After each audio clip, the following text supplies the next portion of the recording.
Dear brothers, we all are in the glorious occasion of remembrance of Imam al-Bukhari rahimahullah, the genius behind the Sahih al-Bukhari. Today, this session I would like to classify into three parts. The first one is the reason for writing the enigmatic and extraordinary kitab of Imam al-Bukhari, which is named Sahihul Bukhari.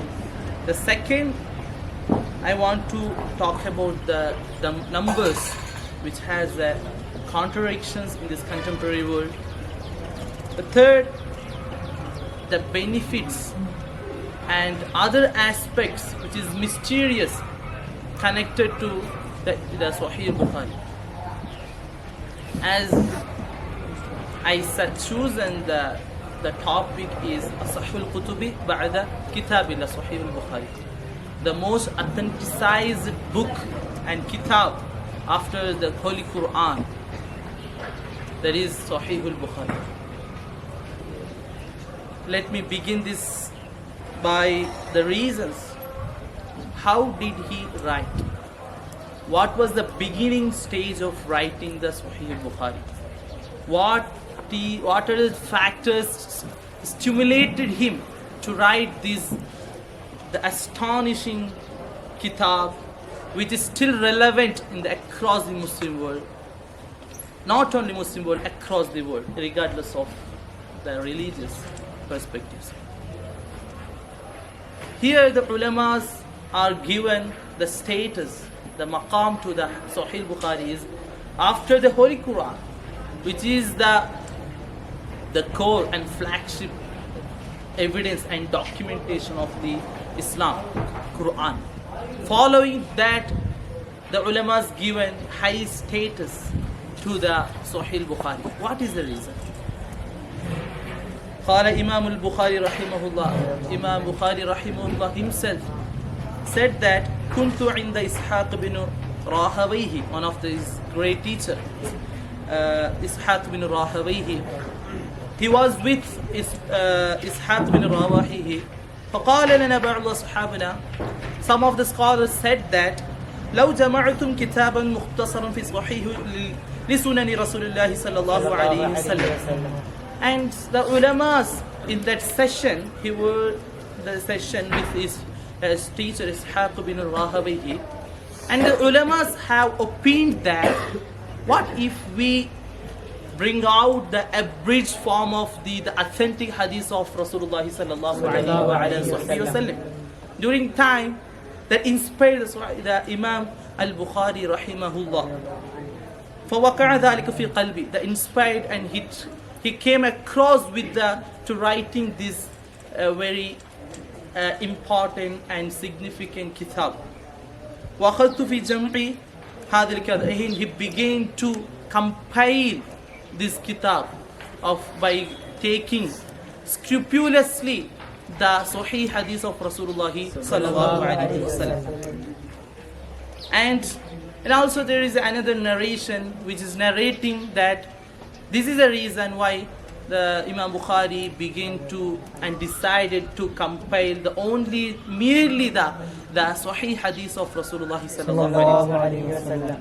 It's all about the dream of Imam al-Bukhari. رأيت النبي صلى الله عليه وسلم. I had a dream of Rasulullah صلى الله عليه وسلم. وكأني واقف بين يديه. I was as standing in front of Rasulullah صلى الله عليه وسلم. وبيدي مروحة أذب عنه. I was swatting the flies and asked, and the very next day فَسَأَلْتُ بَعْلَ الْمُعَبِّرِينَ, I asked the dream interpreter about this dream. What does it mean to me, this dream, where I was standing in front of Rasulullah sallallahu alaihi wasallam? The very time the Mu'abbirin, the dream interpreter, said to the Imam Bukhari radiyallahu anhu that أَنْتَ تَذُبُّ عَنْهُ الْكَذِبَ, you are swiping out the lies which is attributed to Rasulullah sallallahu alaihi wasallam through his narration. in order to get rid of Rasulullah sallallahu alaihi wasallam from the lies which is diluted in the narrations, which is diluted in the matan and the sanad of the hadith. This is the reason that he says, فَهُوَ الَّذِي حَمَّلِنِي عَلَى إِخْرَاجِ صَحِيحٍ. That is what inspired me to bring out this stupendous kitab, which is still relevant, reliable to all the Muslim after the Quran. And he said that وَمَا أَدْخَلْتُ فِي كِتَابِ الْجَامِ إِلَّا مَا صَحَّ. I just brought in I just entered in my compiling book, which is Sahih Bukhari, only the Sahih Hadith, the authentic Hadith.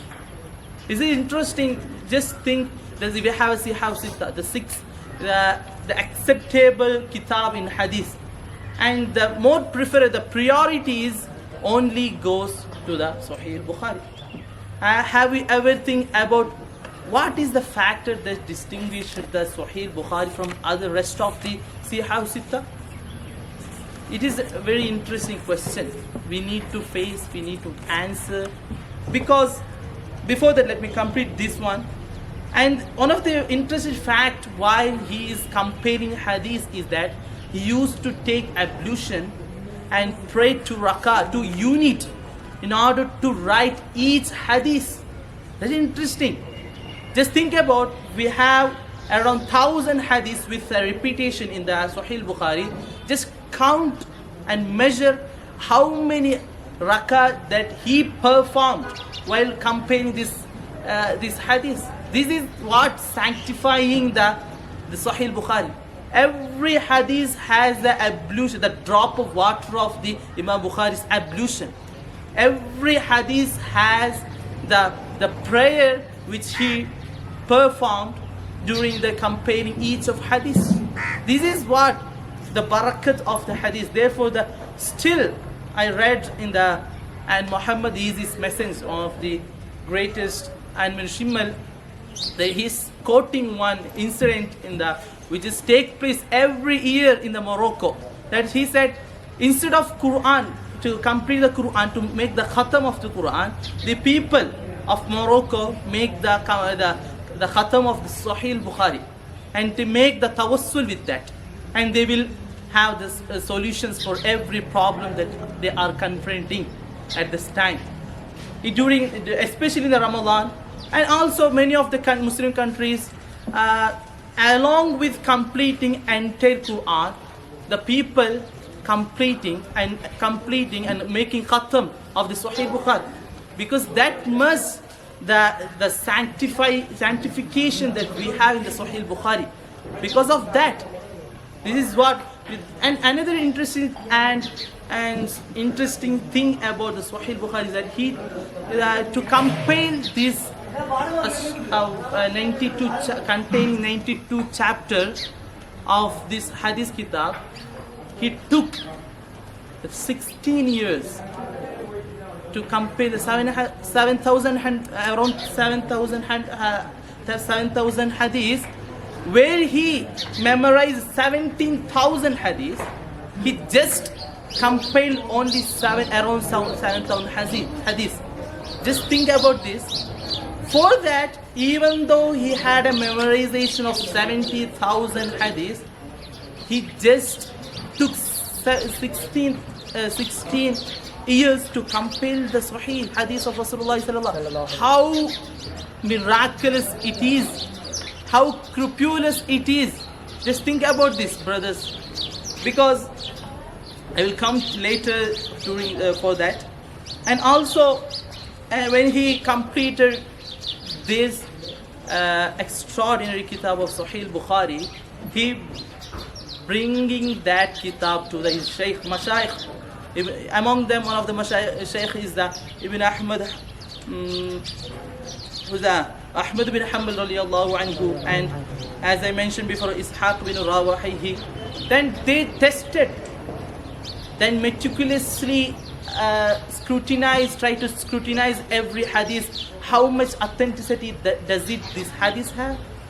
Every they check and they said, hey, it is Sahih. Everything is Sahih, everything authentic hadith that he reported. And also we have to understand what, and this is the reason to write this with the kitab which is still relevant.